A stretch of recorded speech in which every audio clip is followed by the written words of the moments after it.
Alright, this is my 97 Subaru Outback.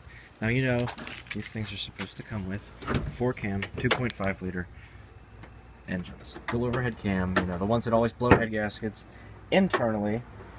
And typically, the 80K service on these is to replace the head gaskets. Having a lot of trouble with my hood prop rod considering the grommet fell out, but at 280,000 miles almost, I can't really blame it. So this is still, you see, this is an EJ25D car. That's the original short block with 279,000 miles on it, almost 280. And if you see, pardon my lack of timing covers and the slightly frayed timing belt, it does have phase 1, single cam, 2.2 liter cylinder heads. That's with the spark plugs that do not have tubes and the external head bolts. So these are from a 93 EJ22 out of a legacy wagon. Same with the intake manifold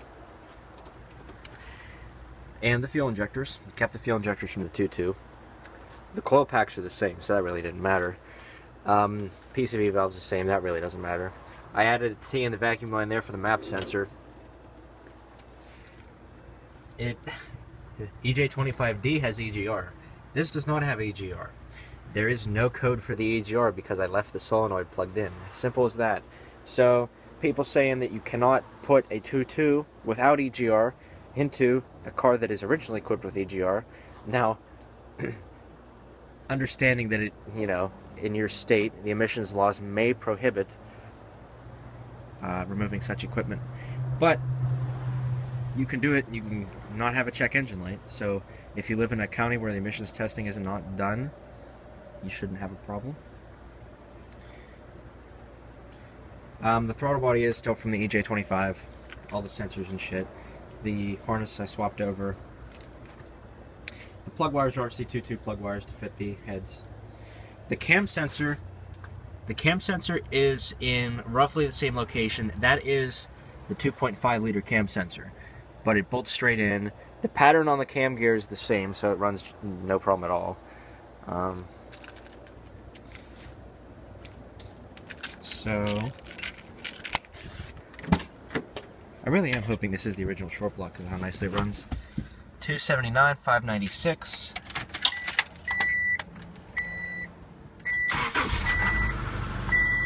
Fires up immediately.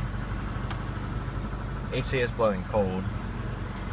I'll just turn it off for the purpose of this video. That was a cold start. I have not driven it since yesterday. It's pretty much a mess in here, but it is running quite nicely. Check engine light is on. That is for something to do with the EVAP. I don't know. I don't care. Probably the fact that I haven't hooked up the EVAP solenoids correctly and all the vacuum lines associated with that. I really don't care. But it runs very smooth. It starts up immediately. The hydraulic lash adjusters are very quiet. Literally no problem. Now, the reason that I had done this is because I'd had problems with the original cylinder heads on the 2.5 engine. I don't know how many sets of head gaskets they'd been through, but when I was 17, and that was at like 200 and, I don't even remember the miles. Not too many miles ago, I did the head gaskets in this car when I bought it. Because they were blown.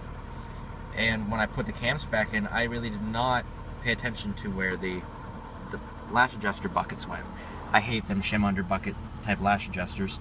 So anyways, you know, they just fell out when I took the cams out, and I was like, oh well, I just put them back in. I didn't really pay attention to what order they went in.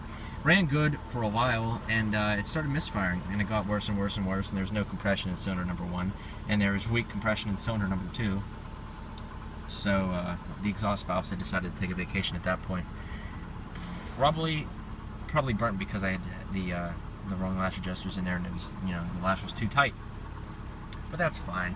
Now I've got automatically adjusting lifters and a way better cylinder head, and it has a little bit more power because the combustion chamber is smaller, so the compression ratio is effectively higher. Not like I really give a shit at this mileage, but yeah, runs real nice, runs real smooth, no problems at all.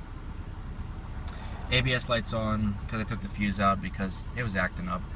probably has something like GM's where they get the rust underneath the ABS sensor, and then it reads the pattern wrong from the tone wheels on the axles and blah blah blah. ABS activates when it should, and all that shit.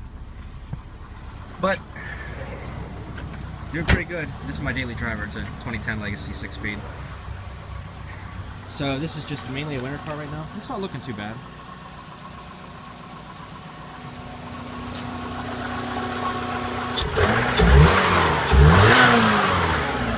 Runs just like it should. No real problems. This cam gear is a bit bent because I did drop the cylinder head, but again, I don't really care. Runs fine. Very quiet. That fender has been replaced due to rust. It shines really nice though. You see more rust. This has been fixed I don't know how many times. And if you look over here, when I got the car, I don't do good body work. You can see the outline, how big the hole was in it. The hole was this big in it when I got it, so you know, I don't have small hands. I could have easily fit my whole fist through there.